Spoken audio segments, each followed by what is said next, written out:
昨天12月24号平安夜啊，吴柳芳事件迎来了大结局。这天呢，抖音的安全中心发了一个处置公告，说为了维护清朗网络空间，抖音安全中心对美了个营、111、小杨没烦恼、山包无名、56学姐、尤物柳夏慧等等11个账号采取了禁言、暂停盈利权限、清除因违规行为增长的粉丝等等处理措施，并且对MCNGO 大海星辰采取了限制后台账号管理功能30日的处置啊。这个56学姐呢，就是大名鼎鼎的吴柳芳。吴柳芳大家都知道11月初的时候她跟另外一个奥运冠军叫管晨晨在网上掐起来了。因为管晨晨呢对吴柳芳在网上通过擦边视频的方式吸引粉丝非常不以为然。那当时呢吴柳芳呢就反击反击之后，这两个世界冠军掐起来之后呢，就一下子引起了媒体的关注，上了热搜。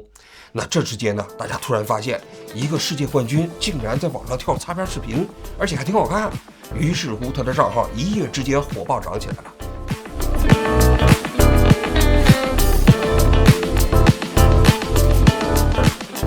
更于是乎那个管晨晨呢，有人发现好像也跳这个擦边视频，但是跳的好像是不太好看。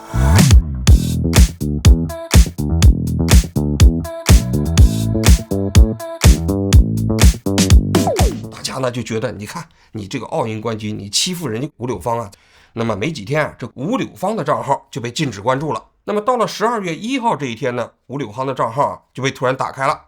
这一打开可不得了那又上了热搜这吴柳芳的账号每天增长100-200万。我看2-3天的时间他的账号一下就增长到了631万的粉丝。要知道他在出事之前他的账号一共只有4.4万粉丝那从此之后这吴柳芳就销声匿迹了。我只能露眼睛，我不能露脸那么一晃这20天过去这期间呢吴柳芳那个账号呢也不能关注，然后呢自己也没有出来做直播，他把账号里头那个信息基本上跳擦边视频呢给清的差不多了，就留了7个相对来说衣服穿的比较多的视频。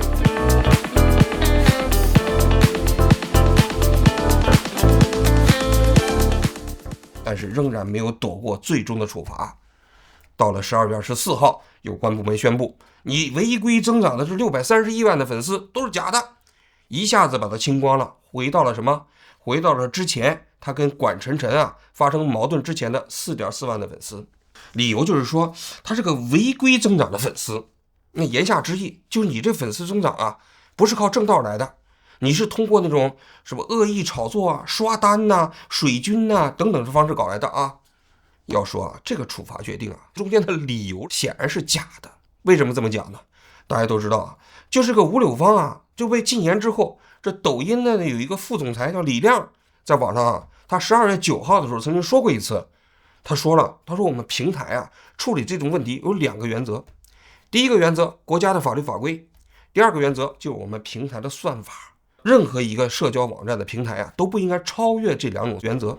他说吴柳芳事件是因为吴柳芳这个成为了社会新闻关注的焦点，于是他的粉丝才爆炸性的增长。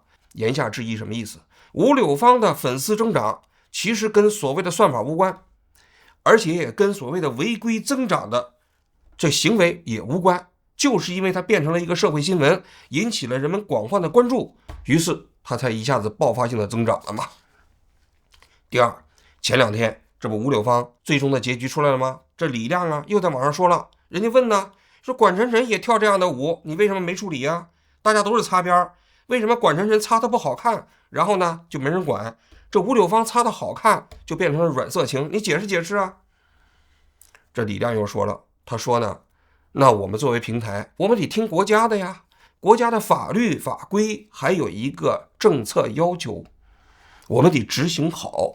所以其实这件事情最后的决定的原因大家已经非常清楚了，就是因为抖音是听上面的这样的一个打招呼，听上面的一个政策决定，他们自己认为吴柳芳的这些视频不违规，符合他们整个平台的推送规则，同时呢也没有发现他后面在粉丝增长的过程中存在着违规行为。但是有关部门就要求他们给他拿掉，他们没办法，最后处罚就这样落实下来了啊。我当时看完这个处罚决定的时候，我觉得啊，这有关部门确确实实对擦边这个行为并不是特别在意。为什么呢？大家听我讲啊，你想想啊，这吴柳芳啊，一共631万粉丝啊，他出事之前，引发热议之前，一共是4.4万。他这4.4万粉丝啊，是什么？都是看他擦边视频的，对不对？因为那时候还没有形成这么舆论的高潮嘛，所以当时他的那个粉丝都是为了到直播间里看他衣服穿的比较清凉，给他跳舞啊、唱歌啊、摸来摸去的。那么现在呢，这4.4万全留下来了，没有被清。那么吴柳芳啊，后来不是因为跟管晨晨发生矛盾，引发了这个社会热议吗？涌进去关注这批人，说句心里话，都不一定是看擦边视频的，男女老少都有啊。你看我前2天我就因为这件事情，我专门关注了吴柳芳，因为我在抖音上有小号啊。但我这个小号呢，一般来说我也不发言，我也不发视频，谁也不知道是我，所以呢，我那天专门去关注了吴柳芳。但是我关注吴柳芳，我肯定不是为了看吴柳芳的那些软色情的视频、擦边视频，对不对？像我这样的正人君子是不可能去看这些内容的，是吧？我呢，纯粹是为了关注这一新闻事件。おはようございます。但是我今天为了做节目，我一到抖音上我的账号一看啊，果然我这个关注吴柳芳这件事情啊，又给我拿掉了。所以你看到了吗？有关部门在吴柳芳这件事情上的处理逻辑是说，如果你纯粹是想看擦边视频，我们不管。但是呢，你们想看擦边视频的主播，如果变成了一个社会新闻事件的主角，不可以。这是他们的逻辑，非常有意思啊。我们今天呢，就来讲一讲吴柳芳事件为什么最终会导致这样的一个大结局啊。说到吴柳芳这个事件呢，为什么会最终的处理啊？这就有一个背景了，大家可以看一下，它这关于违规 MCN 机构和账号的处置公告里面啊，第一句话就叫为了维护清朗网络空间，抖音安全中心对什么什么什么事宜账号进行处理啊。这第一句话特别重要，大家可不要认为这清朗网络空间就是一个随随便便的这个词啊，这在中国都有特殊的含义，就像包子在中国也有特殊的含义一样啊。这清朗网络空间呢，它是一个专有名词。2013年的时候啊，这习近平总书记啊，就在不同的环境下纷纷发表啊的自己的这样的一个指示啊，为网络空间指明了方向。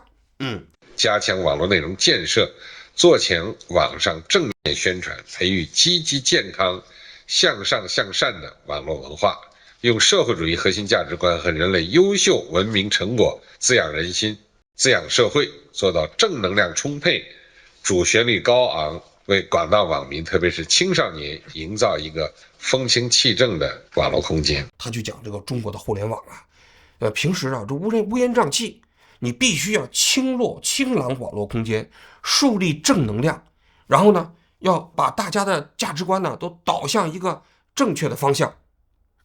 不同的场合发表过多次。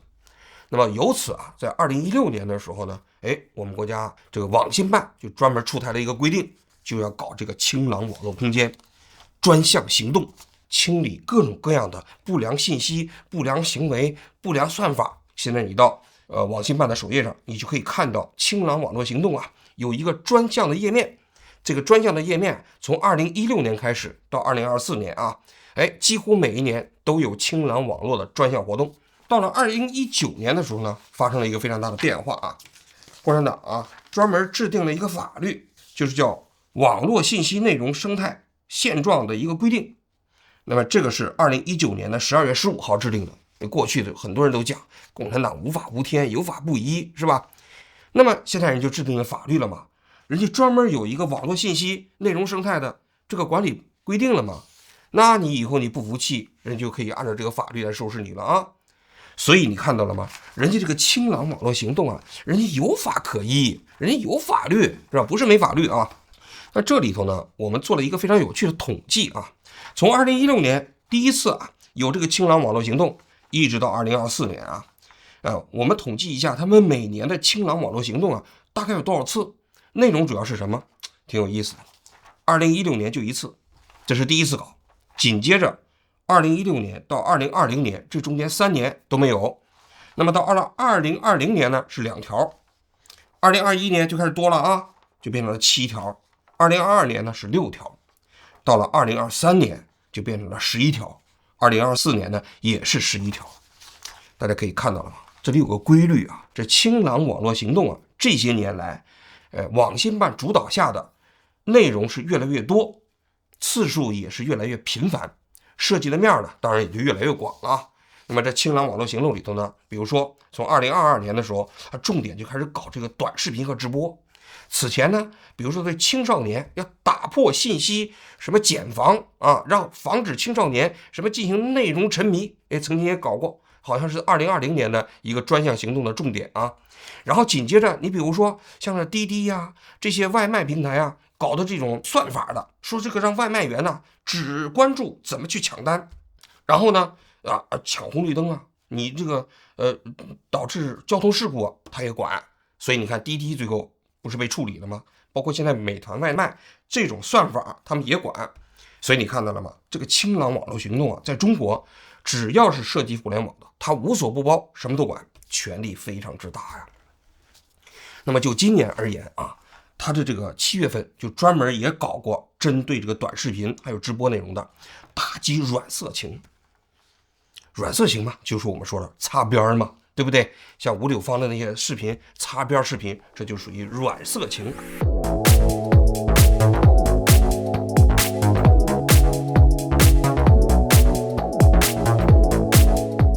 但是啊，这清朗网络行动那已经打击过了，那吴柳芳啊就肯定人家认定当时没事儿嘛，不属于软色情嘛，对不对？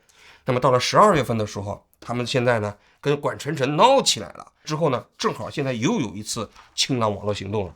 这次清朗网络行动啊，针对的是算法的。这算法里头呢，他们也有一些目标，你必须要导向正确。导向正确什么意思？你导向你热爱中国共产党啊，导向你中华民族伟大复兴啊，导向你这个以习近平为核心的中国共产党周围啊，对吧？要建设富强民主平等自由法治啊等等吧，24个字的社会主义的国家嘛，对不对？必须要在算法上要实现社会主义的伟大复兴。同时呢，他也讲了对一些什么大数据杀熟啊，还比如说算法的公平性啊，也包括什么水军呢、刷单呢这些东西要进行整治。这一次整顿所谓的吴柳芳背后的 MCN 公司，叫做大海星辰公司，其实就是整的这个。网上已经有报道了，说这个大海星辰公司啊，那旗下呀有500个主播，这500个主播啊都是擦边视频的主播啊，都是穿的比较清凉，然后互相之间的拉抬。然后呢，这大海星辰的这个老总啊，好像姓童，过去也是一个挺有名的一个帅哥，他就深谙这个互联网上擦边视频的精髓啊，所以招来了一大堆帅哥美女，专门在网上搞这个擦边视频。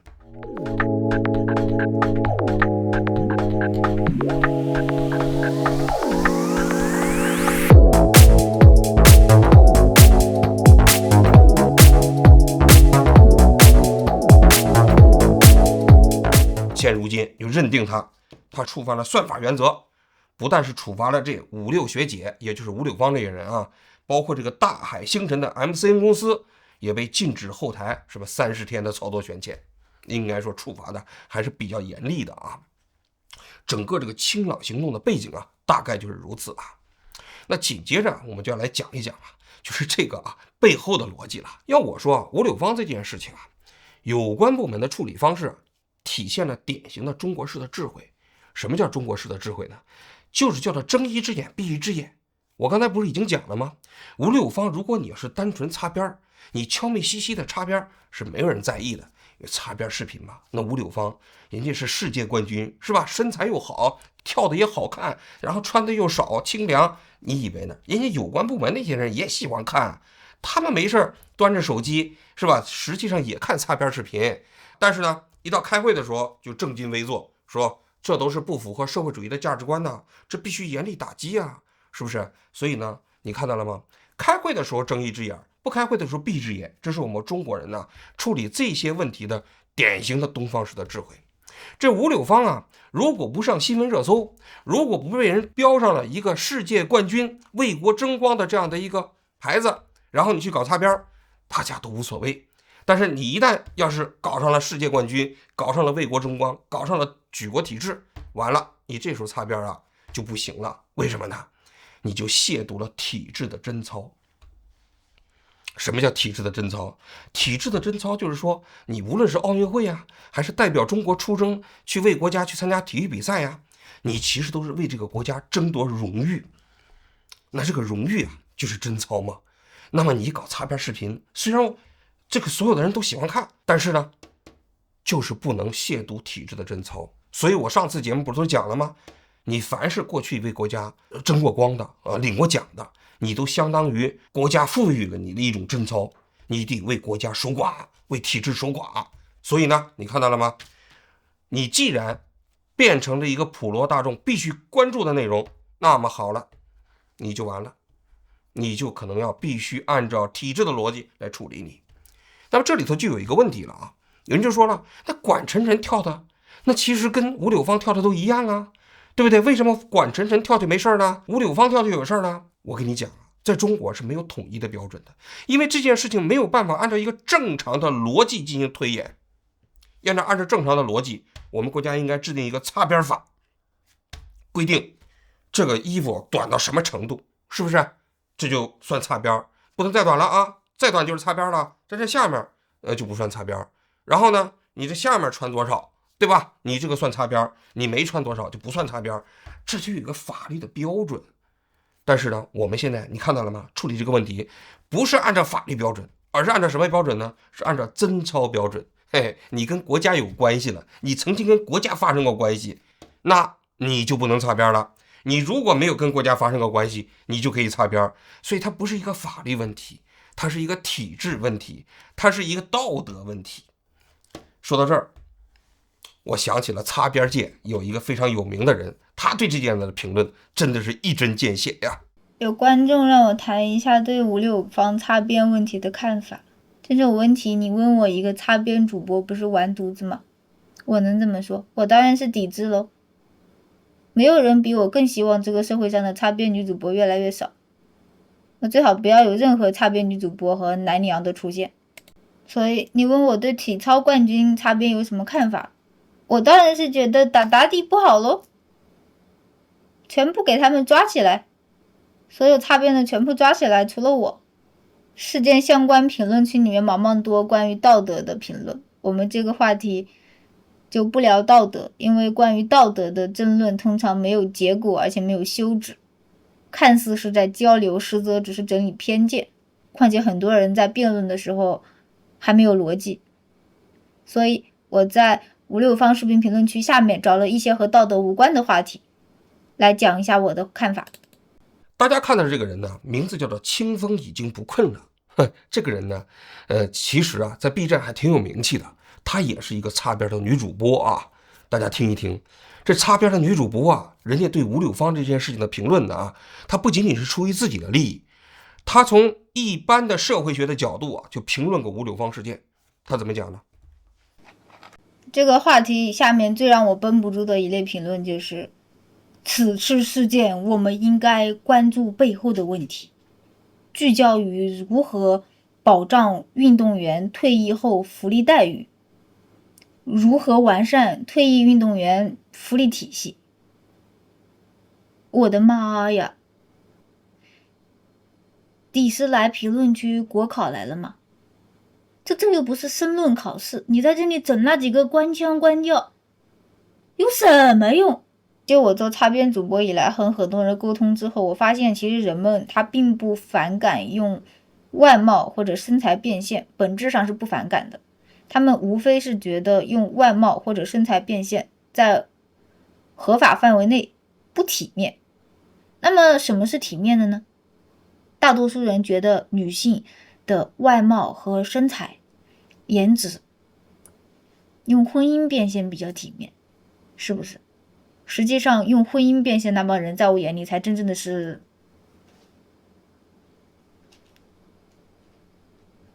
生猛的机会主义者。野蛮的生存主义者。对于女性的容貌、身材、年龄，是吧，都是算资产吗？如果通过婚姻市场啊去兑现的话，大家都认为没问题。但是你通过擦边来兑现的话，大家就不能接受。这个问题可挺深刻啊，一般人还真就回答不上来啊。大家认真想一想啊，为什么这就真的不行？你别说，这是一个擦边女主播给全社会提出的一个终极之问。那么接下来我想讲一下，其实啊，对于这种类似于擦边视频啊，为什么许多国家都不管？为什么中国一定要管呢？我过去的节目里曾经讲过啊，其实管理人们对这方面的边界问题，其实跟洗脑的逻辑是一样的。自由呢是平等的，多数方面都是一样的。当你没有权利看软色情的时候啊，你也就没有权利看反动书籍，你也就没有权利自由思考。在一个自由思考，在一个言论自由，在一个你有权去看软色情的这个社会里，它可以涌现出无限的创造力。嘿嘿，我在这顺着这个话题，我往前讲一讲啊。大家都知道台湾有一个人呐、这个人叫张旭，到负无穷大，然后这个是1的负无穷，负 x 那这个你们在干嘛？他黑板。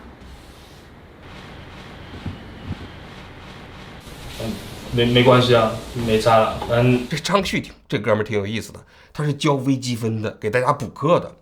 但是呢，他补课呢也没什么名气啊。结果大家都知道，境外有一个成人网站叫做 P 站。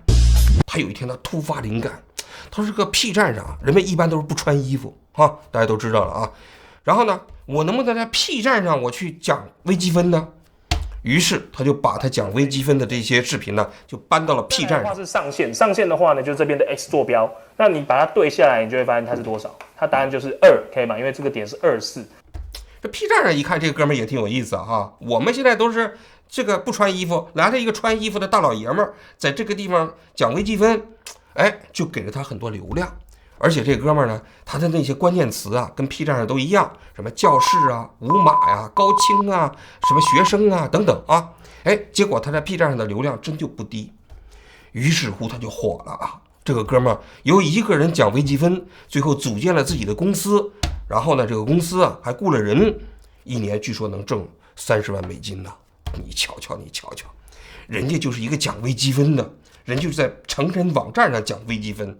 正襟危坐讲微积分，当然了，他讲微积分的时候，有时候旁边有板妹去擦黑板书。好，那所以呢，接下来呢，我们就专心的把这个题目呢算完就好了。就那些板妹穿的还是比较清凉的。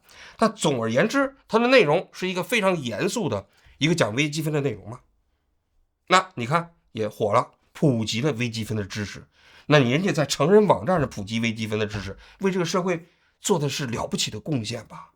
反过头来，我们再说回刚才这个清风已经不困了，这个女孩子，这个擦边女主播啊，这个擦边女主播，你别说啊，我个人觉得还真的挺有意思。为什么呢？她在 B 站上讲国富论，国富论大家都知道是吧？亚当·斯密的这个最重要的一本著作，也是当代经济学的开山鼻祖的一本书。这本书呢，应该说是经济系学生的大一的普及性读物。他就在 B 站上讲这个国富论，讲国富论的第4章，论货币的起源与功用。这里准备了一篇笔记，在评论区，大家可以看一下。讲国富论的同时，还讲亚当·斯密的另外一本书，就是《道德情操论》。我看了一下，你别说，这个清风已经不困了的，一定是受过科班训练。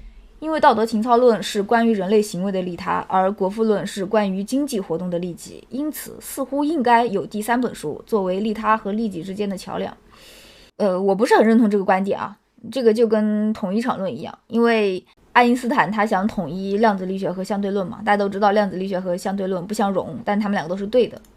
但是至少现在还是很难找到一个东西把它们统一起来。有人说他是武大经济系的硕士啊，我不知道啊。那如果是的话，跟我还算是这个校友啊。他那个当时讲这个国富论的时候，还把国内啊好10几种所谓的这个国富论的版本还仔细分析了一下，告诉你哪个译本呢是最好的。首先我们来讲一下关于译本的选择啊，这个还蛮重要的，你以后选译本的时候也可以参考。我线下买过3个版本的国富论，线上的话，微信读书它有几十本，它那个10几个译者我是全部都看了一下。如果有条件买纸质书的，建议是买杨敬年的这一本。然后如果没有条件看电子书的，建议是选择唐日松的版本。唐日松的版本是优于其他电子版译本的，他是北大的经济学教授，我都查了他们的资料。他每次讲国富论的时候啊，穿的衣服啊穿的也比较多，也比较正经，讲的你别说，还真的挺有见地的。我比较有印象的一段话，他讲过。但是在我们这个信息已经泛滥的年代，无知是最不可怕的事情。任何东西你只要想学，你总能找到并且学会它。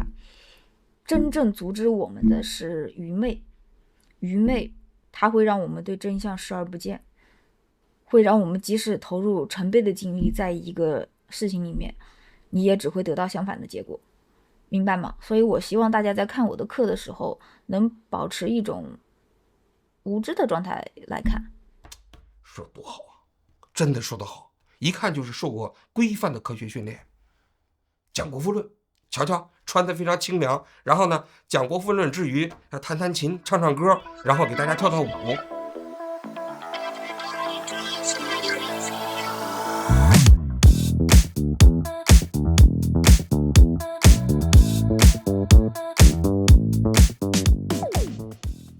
然后就是这个清风，人家对社会问题也颇有见解呀。比如说前一段时间，那不是有很多卫生巾都塌方了吗？他呢就发表了一番这个言论。但是我在看那个卫生巾视频的时候，底下有评论是非常有意思的，真的，一个最评论就是他说，ABC 这个牌子用心险恶，他在卫生巾里面加薄荷，会导致女性宫寒。我点开那个评论，我以为底下都会骂他，结果底下还全是赞同他，还给他点赞。不是，我就想不通，如果你真的认为说加薄荷在卫生巾里会导致宫寒，那你加点生姜，它不是暖回去了吗？我觉得讲的超过了99%的那网上的那些意见领袖。还你比如说，那当时特朗普不是到中国访问的时候，习近平不是在故宫接待他吗？讲中国是4大文明古国。有文字的是3000。And I guess the oldest culture they say is Egypt at 8,000. 对，埃及更古老一些，但是呢，文化没有断过流的，始终传承下来的只有中国。他呢认真挖了一下，这4大文明古国是哪儿来的呀？最早就是梁启超说的。于是他把梁启超的4大文明古国说拿来一看，又把梁启超恶狠狠地批评了一顿，批评的也挺有意思的。查梁启超之前，我就仅凭我的逻辑推出了4大文明古国不可信。说真的，我的逻辑太好了。你们知道我是怎么推的吗？就是因为就是那种官方的详细的说法都是说，中国是唯一一个历史没有断层的文明古国，知道吧？就在我印象里，除了自己家的东西，就我刚刚说的外人的很出名的，我们都记得第一最啊。但是一般人在吹逼的时候喜欢加点修饰词，比如说就最高分是喜马拉雅山嘛，但如果你家是第2高分，你就不会说第2高分，你就会说我家有一个世界上最什么的第一的，对吧？他会加一个限定词，变得合理。所以就是我第一次听到这个说法的时候，我感觉他在说什么？我感觉他在说厄加特。我之前就厄加特改版之前，大家都是怎么说这个英雄的 ？ADC 里面最肉的，肉里面最能 A 的，他就是像那种精心定做的一个词，他还把就精心定做的一件衣服，他还把脏的一面朝里，知道吧？那种感觉。就世界上有这么多的修饰词语，你只要想修饰，你总能把每个国家都对出来。与此同时呢，他还批评过什么为什么孔乙己不能脱下长衫呢？还包括这个学历为什么会贬值啊等等。基本上一看是通过经济学的视角来观察社会问题。当然了，这些批评之余啊，他同时也在互联网上直播的过程中间呢，也经常给大家跳跳舞、擦擦边，娱乐一下网上的这些直男们啊。我就在想就在一个相对自由的环境里头，你看到了吗？它其实可以创造出不同的可能性。这不同的可能性就构成了我们这个五彩斑斓的世界。可是呢，当你把这些所谓的擦边视频通通干掉的时候，那也就意味着所有我们看到的这些五彩斑斓的世界就不存在了。说到底就是中国的处理这些问题它实际上不是按照一个逻辑来进行的，就是说它并没有一个擦边法规定哪些行为擦边，哪些行为不擦边，而是睁着一只眼闭着一只眼，用睁眼闭眼的方式来处理这些比较头疼的社会问题。这是中国也包括我们整个东亚文明的一个共同的特征，它不能认真较劲，它不能认真的推演逻辑，因为认真推演逻辑的话，最后一定是非常荒唐的。所以它不是通过统一的标准来处理，就是通过这样的一个所谓的含含糊糊的，甚至也没有什么说服力的标准来搞。我相信有关部门是担心什么？他们担心你要不管的话，最后这个吴柳芳他搞不好这个粉丝数干到好几千万，干到3000万，干到5000万，那你想想这什么后果？就是吴柳芳为国争光的时候都没有获得民众这么大的认可，但是他脱下衣服擦边的时候，好家伙，一下成为了民族英雄。那是什么？这不就变成了体制的嘲讽吗？这不是变成了对我们那种体制神圣性的亵渎吗？和解构了吗？这是万万不可以的。所以我管他擦边不擦边，我管他是不是符合法律标准，先把他禁了再说，清朗行动，先把他给清掉。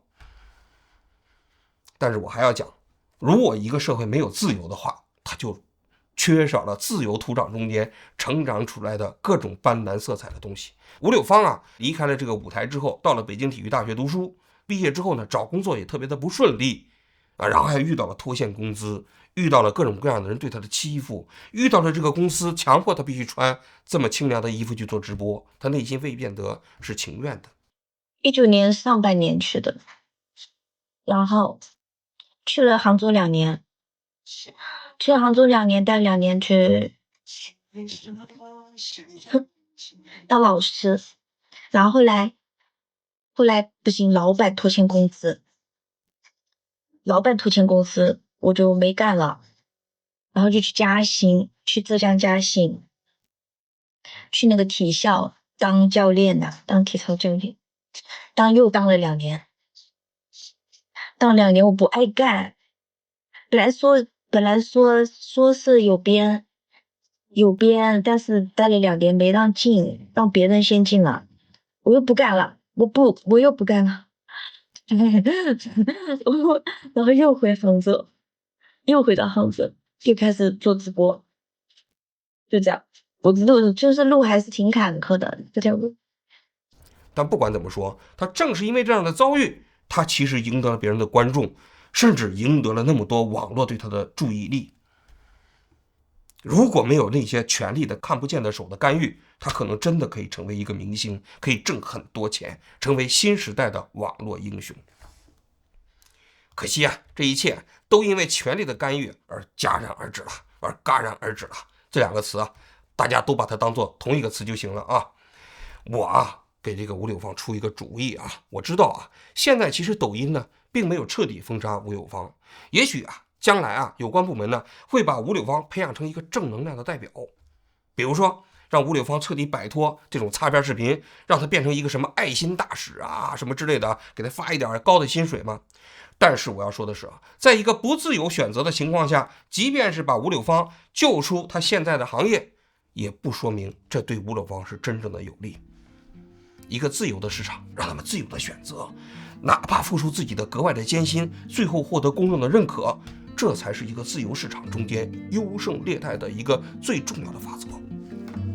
吴柳芳如果国内混不下去了，我建议你就到外网来 TikTok 上，实际上搞这种擦边视频没准在海外能够开拓出一片新的天地好了，我今天就讲到这里，谢谢大家。上个月，奥运冠军管晨晨怒斥前女子体操国家队选手吴柳芳搞擦边，吴柳芳反怼，事件闹得沸沸扬扬，吴柳芳也因此一夜成名。之后，她的账号一度被禁止关注，但解禁之后，粉丝不降反增，暴涨300多万。今天，抖音安全中心宣布，为维护清朗网络空间，对56学姐、798等11个账号采取禁言、暂停盈利权限、清除违规涨粉等处置措施。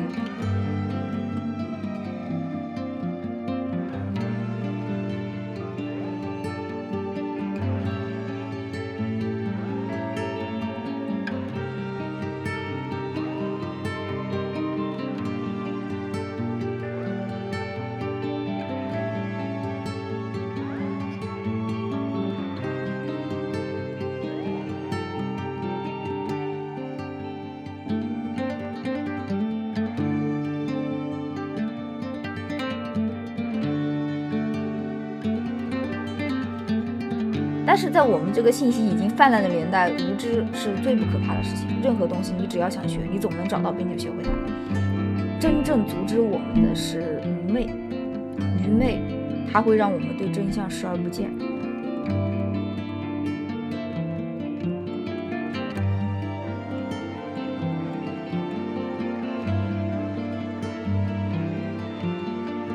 加强网络内容建设，做强网上正面宣传，培育积极健康、向上向善的网络文化，用社会主义核心价值观和人类优秀文明成果滋养人心、滋养社会，做到正能量充沛、主旋律高昂，为广大网民，特别是青少年，营造一个风清气正的网络空间。